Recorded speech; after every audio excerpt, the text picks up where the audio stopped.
नमस्कार, मी शिवानी लकडे. Pune prime news मध्ये आपलं स्वागत. मुंबईमध्ये खासदार संजय राऊत यांची आज 10 ऑगस्टला पत्रकार परिषद पार पडली.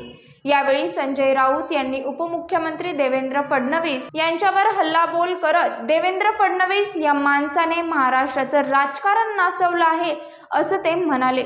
यासोबतच बीडमध्ये राज ठाकरे यांच्या गाडीवर ठाकरे गटाच्या कार्यकर्त्यांनी सुपाऱ्या फेकून आंदोलन केलं होतं.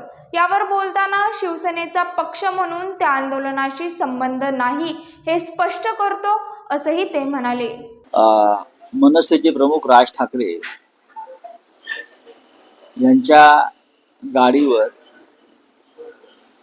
काही लोकांनी सुपाऱ्या फेकल्या. त्या शिवसेनेचे पदाधिकारी असू शकतात, पण त्याचा शिवसेनेचा पक्ष म्हणून संबंध नाही त्या आंदोलनाशी.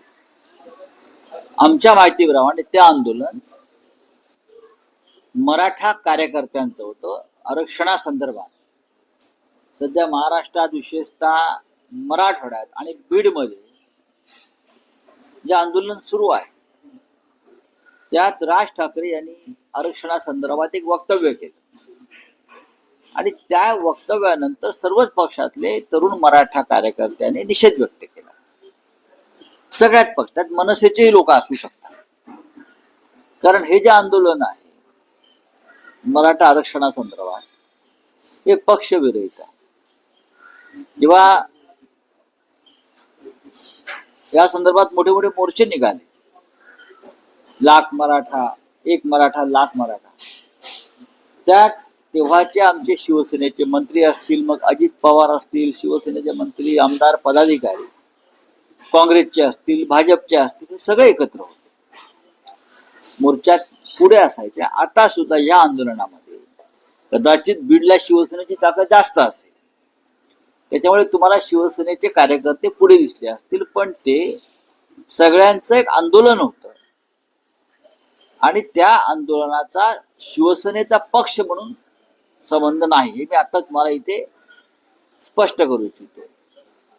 मी असं म्हणत नाही की त्यात आमचे कार्यकर्ते नसावेत, 100% असतील, पण ते आंदोलन पक्षाचं नव्हतं किंवा ती पक्षाची भूमिका नव्हती. त्यात सर्वच पक्षाचे प्रमुख लोक त्यात उपस्थित होते. त्यानंतर मनसेच्या नेत्यांनी देखील शिवसेनेला इशारा दिला, तुमचे देखील दौरे. बघा, प्रश्न असा आहे, ते आंदोलन कोणी केलं ते आधी समजून घ्या. धमक्या इशारे देऊ नका, धमक्या इशारे देऊ नका. ते भाजपला द्या, फडणवीसांना द्या, महाराष्ट्र द्रोह्यांना द्या. मी माझी भूमिका, माझ्या पक्षाची भूमिका, शिवसेना पक्ष प्रमुखांची भूमिका सांगतो. जे घडलं बीडमध्ये, जे राज ठाकरे यांच्या गाडीवरच्या सुपाऱ्या टाकल्या असं म्हणतात, तेव्हा आम्ही दिल्लीत होतो, सगळे आम्ही माहिती घेतली. तेव्हा त्या आंदोलन ते पक्षाचं आंदोलन असं म्हणून आम्हाला त्याचं स्वीकार करता येणार नाही. राजकारणामध्ये ही लोकशाही आहे. लोकशाहीमध्ये प्रत्येकाला आपल्या भूमिका मांडण्याचा अधिकार आहे आणि त्या भूमिकांना जर कोणाचा विरोध असेल तर निषेध करण्याचा अधिकार. निषेधाच्या पद्धती वेगळ्या असतात. महाराष्ट्रातलं वातावरण ज्या पद्धतीने बिघडलं जातंय किंवा बिघडवलं जात आहे ते पाहता भविष्यामध्ये सर्वच राजकीय पक्षांनी या विषयावर संयम पाळणं गरजेचं आहे. ठाण्यामध्ये यांनी जे आरोप केलेले आहेत त्यामध्ये ते म्हणाले की त्या भ्रष्टाचार म्हणजे 2000 बघा, परमवीर सिंग आरोपी आहे, मला त्याच्यावर काय बोलायचं आणि त्याच्यावर कोणी बोलू नये. फार गांभीर्याने घ्यायची गरज नाही या विषयावर, आणि तुम्ही गांभीर्याने घेऊ नका.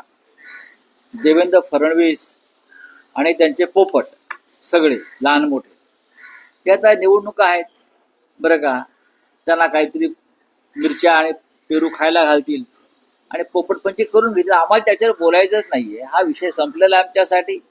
देवेंद्र फडणवीस या माणसानं या महाराष्ट्राचं राजकारण नासवलंय, बिघडवलंय, हे परत मी सांगतो, आणि महाराष्ट्र त्याबद्दल त्यांना माफ करणार नाही. आता दुसरं काय आहे, पाहत रहा पुणे प्राईम न्यूज. धन्यवाद.